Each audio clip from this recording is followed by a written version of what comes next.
Kalau kayak gitu bisa ada nggak pasien yang satu kali terapi langsung hilang kecemasannya atau masalahnya itu? Kalau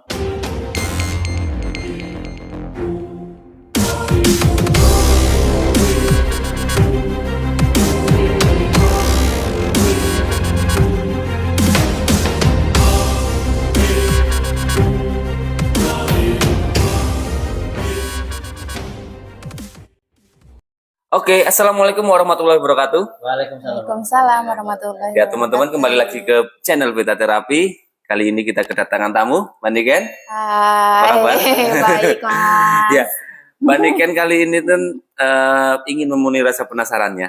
Ya, jadi dia itu penasaran sama hipnoterapi. Ya, saya suruh aja ke sini, oke. Terus langsung ketemu sama mentor kita, Pak Beta. Mungkin nanti ada yang mau ditanyakan banyak ya? Banyak ya, oke. Oke, lanjut aja ya, langsung aja kita to the point, nggak usah lama-lama, nggak usah pada basa-basi. Yang penting tetap ikuti channel ini. Oke, gini, Mbak Niken, apa sih yang mau ditanyakan? Kepenasarannya apa itu sama Hipnosis ya, hipnoterapi. Kalau misalkan hipnoterapi itu buat semua umur kayak gitu nggak sih Pak sebenarnya? sebetulnya hipnoterapi Ada kriteria umurnya. selama manusia itu bernyawa ya bisa. Berarti dari janin dalam kandungan sampai dengan orang mau sakratul maut itu bisa di hipnoterapi. Semua umur ya. Semua umur dan semua masa. Semua masa. Hipnoterapi itu apa dulu nih? Tadi Mbak Niken nanya itu, hipnoterapi itu apa sih? Gimana sih? Jadi hipnoterapi itu proses terapi sebetulnya. Terapi kan berarti proses pemulihan ya. Kalau terapi dalam konteks medis kan pengobatan. Tapi kalau dalam konteks psikologis ini lebih pada pemulihan, perbaikan ya, perbaikan terutama perbaikan terkait dengan pikiran. Nah, pikiran ini yang dibahas dalam hipnosis ini adalah lebih fokus pada pikiran bawah sadar. Nah, jadi bedanya kalau kan orang sering dikasih nasihat nih, dikasih nasihat, edukasi, itu namanya edukasi ya. Edukasi itu kan memberikan informasi untuk area logika, gitu. Nah, kalau hipnoterapi atau hipnosis itu memberikan sugesti ya. Sebetulnya edukasi melalui pikiran bawah sadar. Bedanya di situ. Jadi bedanya beda area sebetulnya, area kerjanya. Gitu.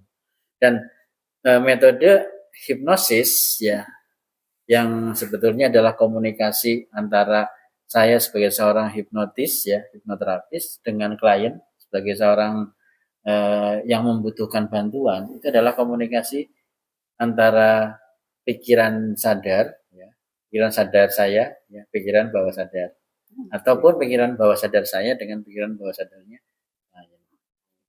Jadi sebetulnya komunikasi murni. Ngobrol ya sebenarnya, ngomong. Betul. Cuman dalam tingkat kesadaran yang berbeda ya. Betul. Lebih pada kesadaran yang bawah sadar, yang subconscious. Yang tujuannya adalah perubahan perilaku, perubahan pemaknaan, ya, perubahan cara pandang. Ya. Jadi bukan pada area logika. Kan beda ya. Logika itu lebih cenderung pada konsep berpikir, gitu ya, lebih pada nalar. Nah, makanya hipnosis ini harus masuk pada kondisi bawah sadar supaya apa yang disugestikan tadi, diedukasikan tadi itu menjadi satu keyakinan yang kuat dalam pikiran bawah sadarnya. Gimana nih, Mbak Niken? Tadi ada yang mau katanya takut atau gimana ya? Lumayan takut nih. Kalau hipnoterapi juga masih tegang. Tegang. Kalau hipnoterapi ini jangka panjang apa jangka pendek? Maksudnya ke diri sendirinya itu. Nah, sebetulnya gini, kalau bicara hipnoterapi kan sama saja kita menanamkan informasi ke bawah sadar ya, menjadi belief system. Nah, pertanyaannya, apakah manusia itu nanti bisa memproses inputan tadi dalam waktu yang panjang atau akan cepat terhapus oleh informasi lain. Sehingga Kalau dikatakan ini bisa panjang atau bisa pendek ya tergantung orang itu. Dia akan memegang kuat program yang ditanam itu dalam waktu yang panjang atau mau diganti. Jadi tidak ada istilah permanen dalam pikiran. Pikiran orang kan nggak permanen ya. Tidak Bisa permanen. digoyah-goyahkan kayak Iya. gitu. Bisa berubah. Justru itulah yang namanya manusia kan bisa berubah-ubah gitu. Permanen pikirannya acek bae gitu. Cilik tadi buta cilik. Iya, Ya. iya. Sambil diminum nanti kan biar nggak tegang. Kayaknya tegang banget loh. Saya juga ikut tegang loh. Iya. Soalnya ini kan tegang jadi saya ikut. Sambil minum dulu, lanjut.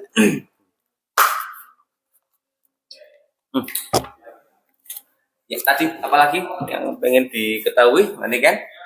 Kalau misalkan nih di hipnoterapi itu mesti kayak yang di TV-TV kayak gitu nggak?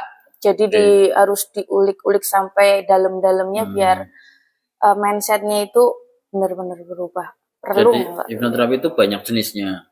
Yang di TV itu lebih pada pertunjukan, stage hypnosis. Walaupun yang modelnya ditanya-tanya itu sebetulnya pertunjukan, bukan terapi yang sesungguhnya. Karena kalau hipnoterapi yang sesungguhnya itu pasti formatnya sifatnya privasi. Nggak boleh terapi terus dipertontonkan, kecuali tadi kliennya mengizinkan. Kalaupun dipertontonkan seperti ini pun kan hanya sekali dua kali kan, nggak mungkin selama sesi ini dipertontonkan terus, itu kan nggak mungkin juga gitu. Ya, gitu. Nah, jadi formatnya jelas berbeda. Kalau terapi pasti kita akan mempertimbangkan tingkat kenyamanan klien, fokus pada penyembuhan gitu ya, bukan fokus pada pertunjukan yang dilihat banyak orang. Pertunjukan itu kan hanya hiburan ya. Untuk kepentingan ya dia diulik-ulik terus ada yang pengen nonton gitu ya. Bukan pure untuk menyembuhkan si yang di hipnosis itu kan. Betul. Bukan targetnya bukan itu. Tadi kayaknya Mbak Ni kan ada pengen ya di hipnosis itu, hipnoterapi ya. Cuman masih takut.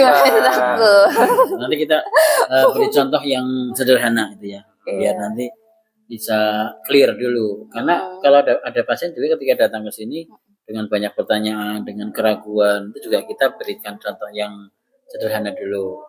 Biasanya kan pasien itu kan takut nanti mau gimana ya, nanti saya ditanya-tanya, nanti dibongkar-bongkar rahasianya, nanti saya nggak sadar, nanti ketahuan semuanya. Terus atau nanti wah ini terapisnya cowok itu ya, nanti saya diapa-apain gitu. Itu pikirannya biasanya kan cenderung seperti itu karena terpengaruh oleh yang di TV-TV. Karena yang pertunjukan itu ya. Yang sebetulnya kalau hipnoterapi yang profesional ya, itu tidak seperti itu. Meskipun ada yang buat kejahatan, tapi kan berbeda ya, berbeda. Terus memang niatnya juga berbeda gitu. Ada lagi nih ngomong di sini. Di sini ya, nih ya. Ngomong ada mentor kita. Kalau Pak Beta sendiri yang udah pasien yang di sini kebanyakan apa mintanya? Paling banyak psikosomatis. Apa itu? Psikosomatis gangguan pikiran karena gangguan fisik ya, karena tadi pikirannya terlalu fokus pada satu hal. Misalnya dia fokus pada sakit yang dialami oleh orang lain ya, sehingga dia merasakan sakitnya. Atau ada kecemasan yang dialami gitu ya. Kayak pas kemarin itu ya COVID itu ya. Kalau COVID kan memang fisik ya, fisik. Tapi kalau ini secara fisik itu baik-baik saja. Baik-baik aja. Batinnya ya. Betul. Jadi kebanyakan mereka sudah dokter shopping ke kemana-mana ya, dokter mana-mana, dan semua dokter mengatakan ini sehat, ini baik-baik saja, ini nggak ada persoalan fisik gitu ya. Biasanya dokter akan mengarahkan ke psikiater, kan? Nah, ketika ke psikiater memberikan farmakoterapi. Biasanya ada beberapa klien yang nggak mau ke psikiater karena mungkin malu, dia image-nya kayaknya kok gila gitu. Saya dianggap orang gila apa ke psikiater gitu. Nah, akhirnya dia mencari hipnoterapi. Kebanyakan yang kesini seperti itu ya. Mereka udah tervonis untuk ke psikiater, mereka nggak mau. Akhirnya datang ke hipnoterapis, di Google dicari ya beta terapi gitu. Apa YouTube channelnya Mas? Beta terapi terapi. muncul ya. Akhirnya kontak-kontak ke sini. Nah, dengan segala permasalahannya biasanya ditumpahkan nih oleh terapis. Nah, kita biasanya nggak sekali sesi. Biasanya di fase awal itu kita pengenalan dulu, kita edukasi dulu, kita kasih gambaran kayak apa sih terapinya nanti, gitu ya. Kayak apa sih nanti prosesnya, apakah nanti dibongkar-bongkar, apakah nanti dibuat tidak sadar gitu ya. Itu akan dijelaskan. Gitu Mbak Nika. Ya nah, ada yang masih ragu untuk dihipnosis atau sudah mantap untuk dilakukan hipnosis? Mas Hanafi aja. Jangan ya. Karena kalau channel ini kan keberhasilannya salah satunya ada kepercayaan ya dari klien Nah, iya. untuk dilakukan hipnosis. Kalau nanti Mbak Nika sudah clear ya, sudah yakin ya dengan penjelasan yang tadi saya sampaikan, pasti kan mau dong dihipnosis gitu ya. Tapi kalau belum mau berarti masih ada keraguan yang masih bisa diselesaikan nih di sesi ini nih. Gitu. Ini sesi PDKT ya Pak. Pendekatan dulu ya. Jadi ini sebetulnya untuk menyampaikan ke masyarakat juga. Karena ini ditonton banyak orang, harapannya memberikan edukasi bahwa hipnosis itu tidak seperti yang diprasangkakan. Bahwa hipnosis itu hal yang alamiah, hal yang wajar dan aman gitu. Jadi tidak ada istilah saya takut dihipnosis itu enggak. Ya, pastinya harus mencari terapis yang benar ya. Nah, Iya. pasti. Kalau dihipnosis di jalanan ya jangan mau Jangan gitu. mau tiba-tiba. Atau dia siapa, terus dia bukan praktisi, ya, terus tiba-tiba kenalan di hipnosis ya itu harus ditolak. Tapi kalau sudah formatnya terapi, apalagi ada tempat terapinya, ada izinnya, ada lembaganya, kan kita juga sudah dipantau ya oleh dinas kesehatan. Artinya harus dijamin keamanannya. Ya, kalau karena saya perawat dengan praktek mandiri, perawatan komplementer ya, saya juga dimonitor oleh organisasi juga ya, sehingga praktek saya juga legal gitu. Kalaupun misalnya dimonitor itu pun kita bisa menjelaskan sesuai dengan prosedur yang ada.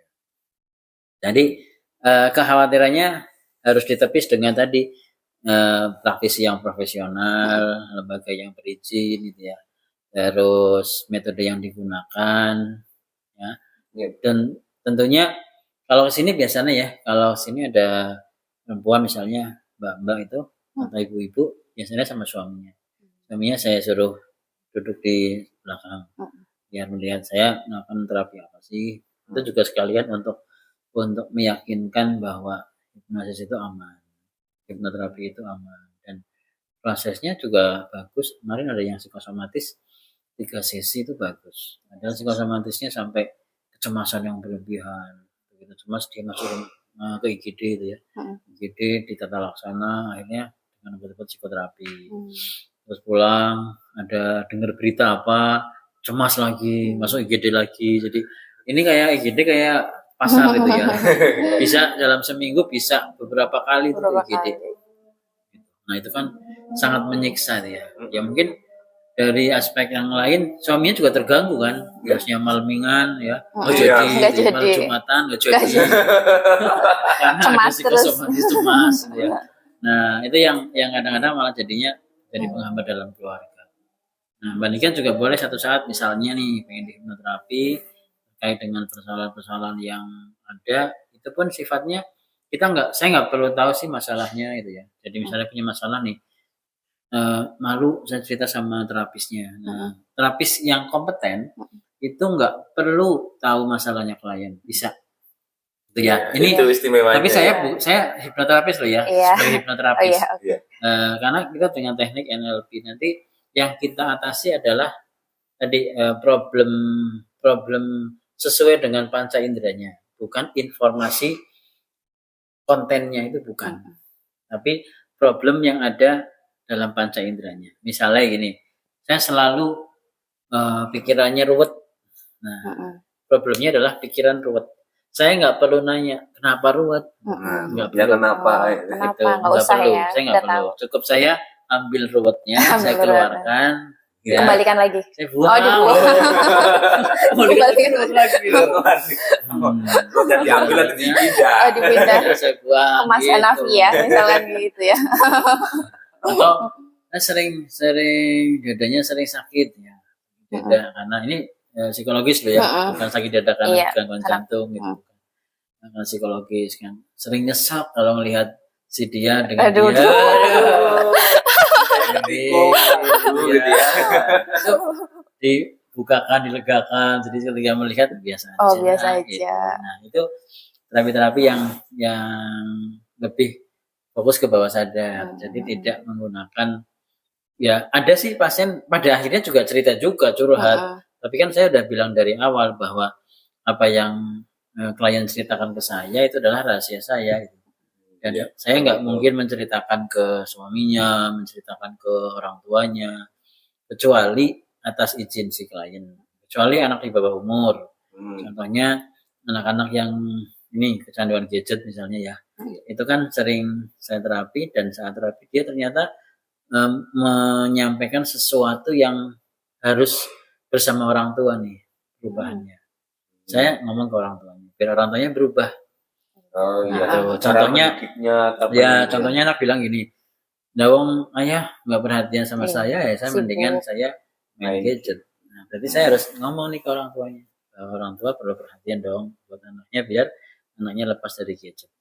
Nah itu hal-hal yang harus saya sampaikan, sama yang tidak juga harus dipilah. Apa ini berkaitan dengan terapi atau tidak. Kalau nanti Mbak Niken di hipnosis terus tentunya nggak di forum ini ya. Kalau hipnosis yang sampai cerita itu enggak. Itu dalam ruang terapi yang khusus. Biasanya kita siapkan di depan, kalau nggak di samping itu buat ruang terapinya. Nah, kalau sudah cerita segala sesuatu juga kita privasi. Itu memang itu rahasia.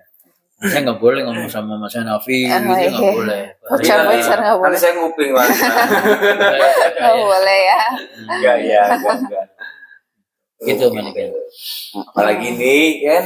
Kalau kayak gitu bisa ada nggak pasien yang satu kali terapi langsung hilang kecemasannya atau masalahnya itu? Kalau